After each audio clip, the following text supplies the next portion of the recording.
ಯಾರು ಗೆದ್ರು ಇಷ್ಟ ಇಲ್ಲ ಅನ್ನೋ ಥರ ಹೇಳಿದ್ರಿ. ಯಾಕೆ ನಿಮ್ಮ ಮನಸ್ಸಿಗೆ ನೋವಾಯಿತು ಅಂತ ಹೇಳಿ ಆ ವಿಚಾರದ ಬಗ್ಗೆ ಮಾತಾಡೋದಾದ್ರೆ ಯಾರು ಗೆಲ್ಲಬೇಕು, ಯಾರು ಗೆಲ್ಲಬಾರ್ದು, ಯಾರು ಗೆದ್ದರೆ ಇಷ್ಟ, ಯಾರಿಗೆ ಡಿಸರ್ವ್ ಇದ್ದಾರೆ ಅಂತ ಹೇಳೋದಾದ್ರೆ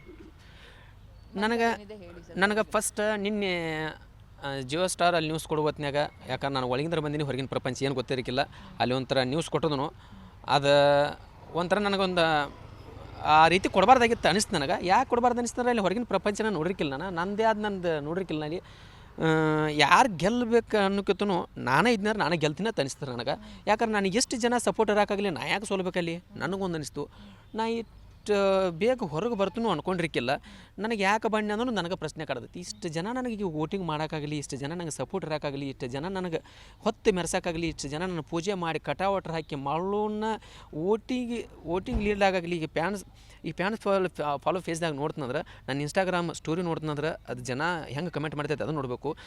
ಇನ್ನೊಂದು ಪ್ಲಸ್ ಅಂದ್ರೆ ಈಗ ಕಲರ್ಸ್ ಕನ್ನಡ ಒಂದು ಎಲಿಮಿನೇಟ್ ಅಂತ ಹೇಳಿ ಒಂದು ಇದನ್ನು ಹಾಕ್ಯಾರು, ಅದನ್ನು ನೋಡ್ಬೇಕು. ಅದ್ರೊಳಗೆ ಕಮೆಂಟ್ ನೋಡಬೇಕು, ಬೇರೆ ನೆಗೆಟಿವ್ ಒಂದು ಕಮೆಂಟ್ ನೋಡ್ಬೇಕು. ಅದ್ರೊಳಗೆ ನಂದು ಹೆಂಗದ ಅನ್ನೋದು ಅದು ನನಗೆ ಏನು ಕಡಿಮೆ ಆಯಿತು, ಜನನೂ ರಗಡ್ ಐತಿ, ಏನು ನನಗೆ ಯಾಕೆ ನಾ ಹೊರಗೆ ಬಂದು ನನಗೆ ಪ್ರಶ್ನೆ ಐತಿ.